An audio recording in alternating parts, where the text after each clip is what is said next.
that's what my doctor told me. He said I'm morbidly obese. I'm getting like butthurt about this video, and I really shouldn't. This video is not about me.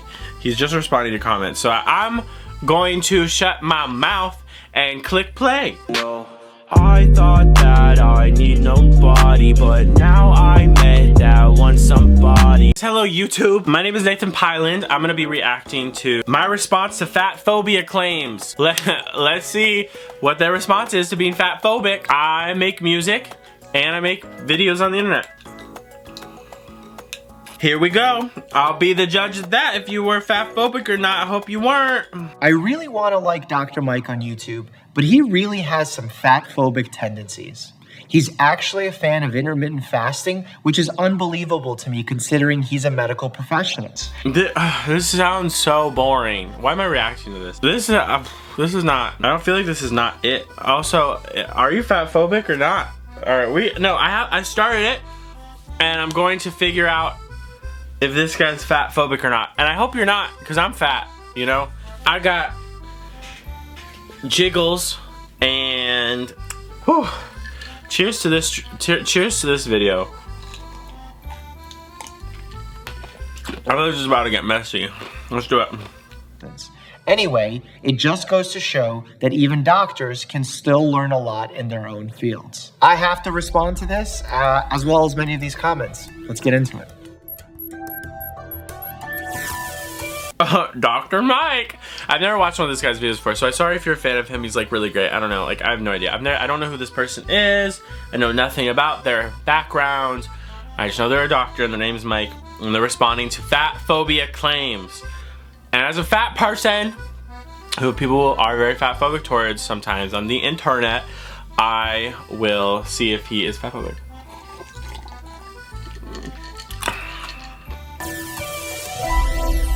Honestly, I was really disappointed when I read this post. Shut the fuck up. Sorry, I don't know anything about this guy. All right, I'm sorry. It just doesn't, I feel like I'm just not. So, okay, I'm going to put my feelings aside. I feel like I need to judge this as a unbiased person, but I already got some bias. So let's see what happens.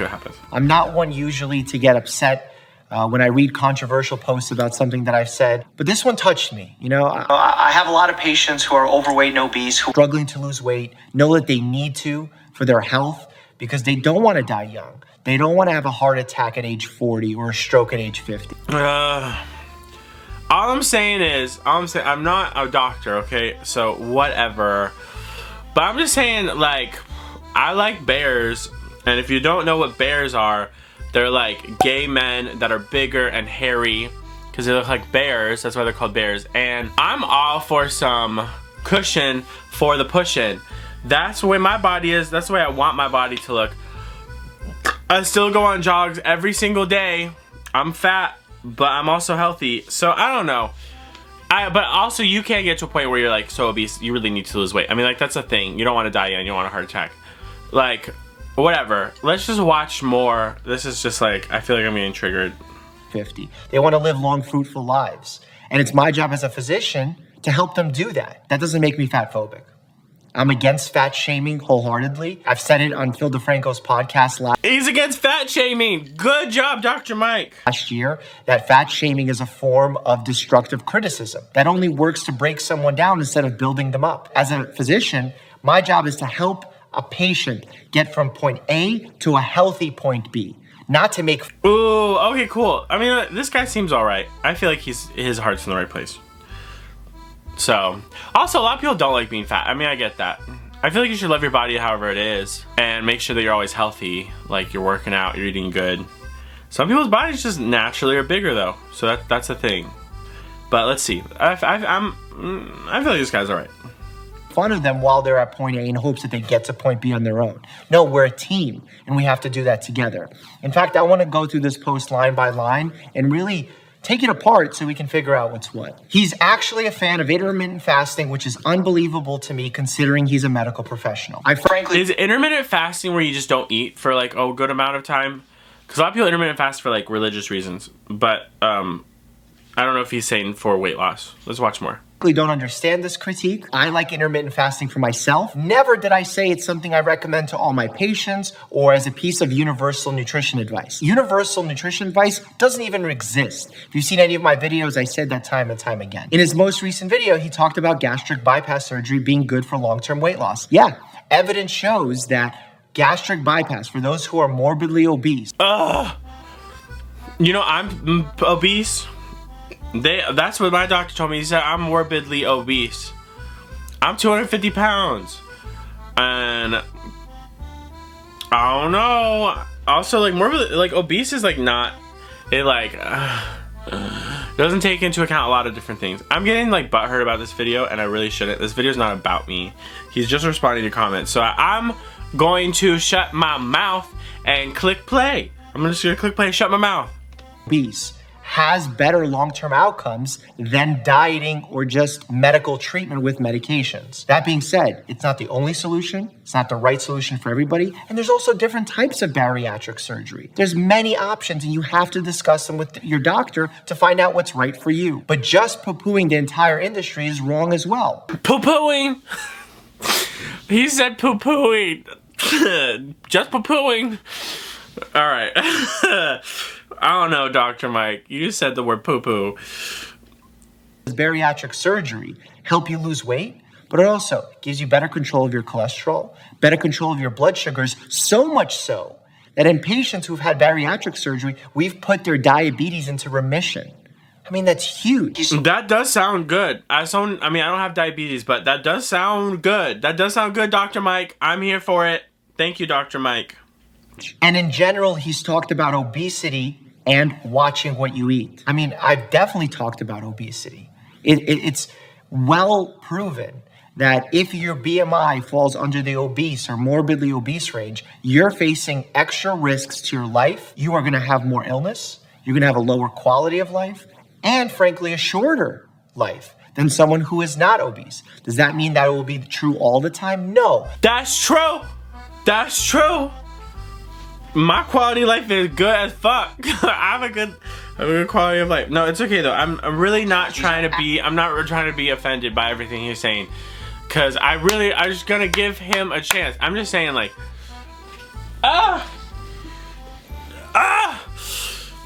you know, it's just like, I need a drink to get through this video. This video is hard for me to watch.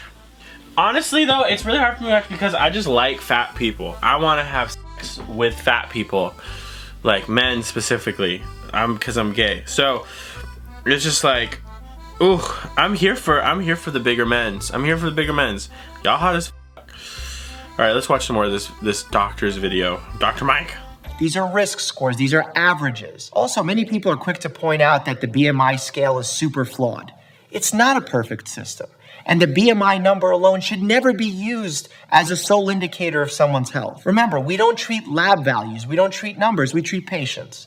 So you look at the BMI number and then look at your patient. So that's true. The BMI scale is flawed. I'm happy that he's talking about it. I already said that. But because like doesn't take into account a lot of different things.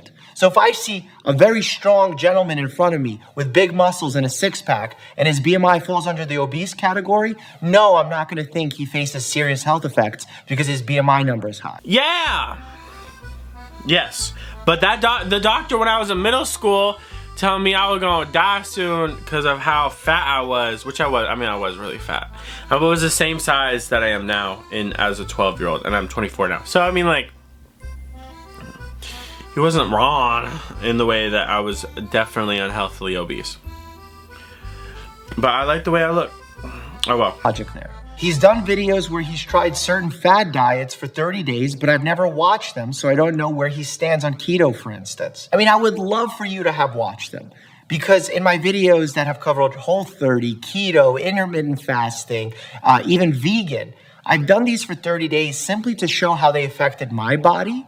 But I also talked about the science, what we know, what we don't know.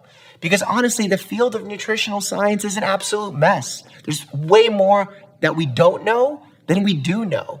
And I think Understanding this level of humility is a first step for many experts, whether you're a registered dietitian or physician. Anyway, it just goes to show that even doctors can still learn a lot in their own fields. Facts. Facts. Okay, I'm here for this guy. He doesn't sound bad. I'm sorry that I got offended because I'm fat. It's all good. It's all good. I agree. This is the one sentence of this post that I completely agree with. Being in medicine is a field where you're going to learn for the rest of your life. In fact, there's a reason why we have to retake our boards. We have to continually have updated education because guidelines change. In fact, that's what makes medicine special for me. That's why I fell in love with the field. You constantly are learning, you're curious, you want to know the most up-to-date information. That's powerful. That's good stuff. And I'm sad that it came at the end of a really angry message against me, but it's true. Now let's take a look at some of the most upvoted comments. I felt the same way too. I love all of his videos on other areas of science, but I take his health and nutrition videos with a grain of salt. Don't forget that much of the research within medicine comes from a fat-phobic stance, so I feel it can be difficult for medical professionals to move away from that. I don't understand what fat-phobic, how it's being used in this give an example. You know, many years ago, we sort of viewed those who... I'm here for you, Dr. Mike. I'm here for you, Dr. Mike. If you ever need a shoulder to cry on, I'm here for you. I'm here for you. I feel like this guy is just under some fire because he's telling people to get a little bit healthier than what they might be. I mean, like, I'm sure he has a lot of videos about different topics. As a big guy, I feel like I'm chilling, and I feel like if he saw my diet and my exercise, he'd be like, "Oh yeah, like you chilling." Give an example. You know, many years ago, we sort of viewed those who were overweight as perhaps people who wanted to be overweight, who didn't care that they were overweight. That may have been true for a small portion of people, but there's individuals who have medical conditions that make them more susceptible. That's true. I'm also German, and a lot of people are not skinny bodies. I'm German-blooded, and Germans keep that weight on. We are just bigger people in general. Man, I feel like a bunch of y'all are just like, you sound so ignorant. Yeah, I probably do. I'm sorry. I really don't know what I'm talking about. But either way, let's watch this video. To being overweight. And we have to address those in the medical community. So it's not about being fat phobic. It's not about fat shaming people. It's about addressing true health risks in a constructive way to help people become the healthiest version of themselves. Being overweight is not just a problem for heart attack, stroke risk. It's a problem for your entire health. Cancer risk, sleep, happiness, everything suffers when disease goes up. Fatphobia is a really talking about people's weight is a touchy subject. So I applaud you, Dr. Mike, for talking about this. I've never seen any of this guy's videos before. So this is not I'm not a fan or a non-fan of this guy. This just happened to be on trending. So here we go. Also believe that obesity is a disease and that BMI is a good predictor of health. Sadly, most medical professionals are living in diet culture and fat phobia as much as the rest of the population. It's wild that doctors tell patients to lose weight when diets have a 95% failure rate and often leave people in worse shape than when they started. Can you imagine if doctors prescribed any other treatment or medication with 95% chance of failure? This is a good... Ooh, okay. See, I'm here for this guy. He's listening to what people are saying and he's responding to it. I'm here for it. I'm here for it. This is pretty cool. I'm here for this. I feel like this guy has a good head on his shoulders. I was coming in this video thinking I was going to be so against everything he was saying and that he was fat phobic. And I don't watch anything else. I have no other information about him. But I feel like he's not. I feel like he's just trying his best. He's a skinny guy though. So a diet plan or a nutrition plan. The reason that it fails is because adherence is low. Changing someone's behavior is quite difficult, and we haven't mastered that art as physicians, as a healthcare system, really. But it doesn't mean that we're failing because we're fat phobic. I do think it's important to say that I wish... I mean, some doctors are fat phobic. That's the thing. Some doctors are about to be fat phobic. Because people are phobic about different things. There's so many doctors that are transphobic, and so many doctors that are racist. They don't, treat people based on those, literally because of those reasons. So I mean, it is a thing. Doctors are gonna be fat phobic sometimes, but Doctors spent more time studying nutrition and understanding how weight loss works, how cholesterol works. If you're a doctor and you're not up to date on this type of information, it's really wise to use a teamwork approach here.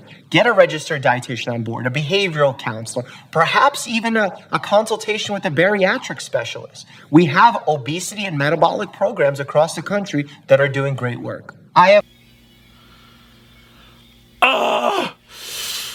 This is so boring. I feel like I'm in school. But this is okay. Dr. Mike, I appreciate you for this. Let's do it. Let's keep watching more. I've only ever seen one doctor in my life who didn't mention losing weight to me. So this is really not surprising to me. Show me a doctor who isn't fatphobic and I will be shocked. It sounds like the person writing this is going through a lot of pain. So it's not about being judgmental here. If doctors aren't immediately bringing up someone being overweight or obese, that could be okay, because maybe that person isn't ready to have that conversation. But if I'm gonna be giving you an honest assessment of your health, where you can do better, where your risks are, we have to talk about weight. It's like me having a patient who's a smoker and completely ignoring the fact that they smoke when I'm trying to optimize their health. That's true, that's true. My doctor was like, he's like, you should drink less. Before quarantine, I really was too. My doctor asked me how many times I drink a week, and I was like, and he was like, how much do you drink every time you drink? I'm like, and he was like, you should probably cut down on that. And I was like, what if I smoke weed instead?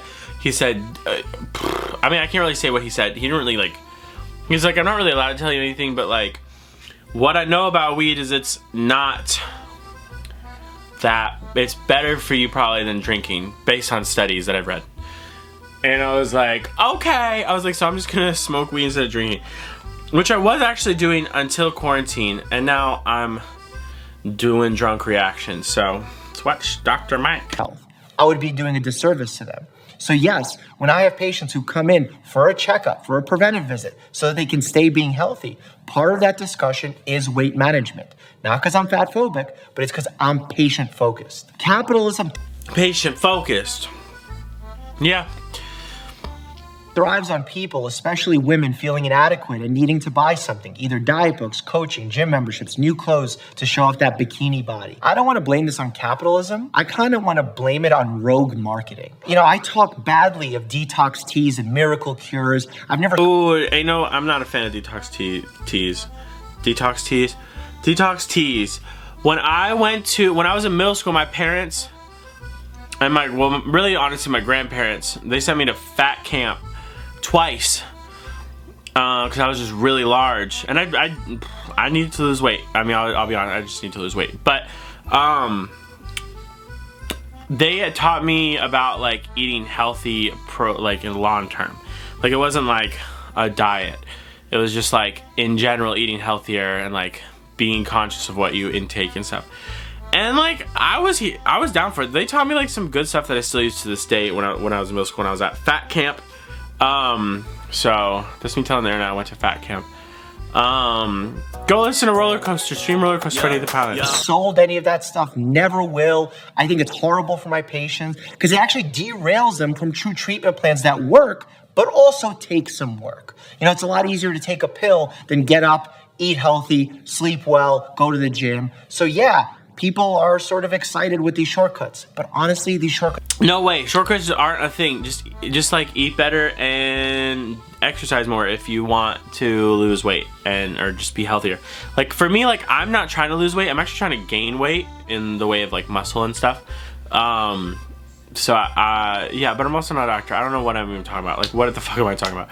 I'm not a doctor. Dr. Mike's a doctor, I think. But don't exist. It's not capitalism. It's rogue evil marketing. This one's actually in support of what I said. He's always advocating for preventable care because it's cheaper for the patient to lose weight than spend thousands of dollars on heart surgery and diabetes care. He's not fatphobic, he just doesn't want you in debt. I'm a huge fan of preventive care. I mean, that's why I love family medicine and what I do, because I want to prevent a heart attack rather than just simply treat it when it's there. Saving someone there. Yeah, Dr. Mike. I mean, after watching this video, I'm here for this guy. He seems like his heart's in the right place. He's just trying to help. Also, I don't know that much about him, so don't come for me if he's like just like this terrible person or something. I don't know. But either way, it doesn't seem like he is. It seems like he's like, his heart's in the right place, and he's trying to actually help people through these YouTube videos. Saving someone having to take medications long-term for the rest of their life because they have a stent. I want my patients to live the highest quality of life with as least medications as possible. And part of that means lowering your weight naturally, if you're overweight or obese, of course. Look, I completely disagree with fat shaming. I'm not fat phobic. I want my patients to live happy and healthy. Oh, you turn on that good old inspiring music. I feel like that means the TV show, the YouTube video is coming to an end. So that's cool. Let's finish it. Happy and healthy lives. And many of the times, if they're obese or morbidly obese, I want to help them lose weight so that they can reach their goals and have a high quality, long life. That being said, if you want more information, I have a whole nutrition playlist for you linked down below. If you want to watch a really funny video to take... Okay, alright, so that was the video. That's pretty cool. Pop off Dr. Mike with your Fatphobia dismissal video. You are awesome. From what I got, I mean, you seem like you have your heart in the right place. Some people really do need to lose weight, and like it helps. Like, you have a longer, more awesome life if you lose weight. As a fat person myself, which I'm not like the biggest. Okay, thumbnail. That was a thumbnail. But as a fat person, I wasn't mad at that video. Seems like his heart is in the right place, so I just did an exfoliating thing. That's why like my skin has like these white things on it. But yeah, hope you guys liked this video. If you did, like and subscribe and turn on my post notifications and comment something. You can comment something mean about me or positive. I don't really care. I have music. You should check out my new single, Roller Coaster Men. It's available on all streaming platforms. Link down below. And my whole new album is done. I will be releasing singles every month for a few months, you know, in preparation for that album to drop. So I'm really excited for everything in the future. I hope you guys have the best day ever. I'm Piland, and stay weird.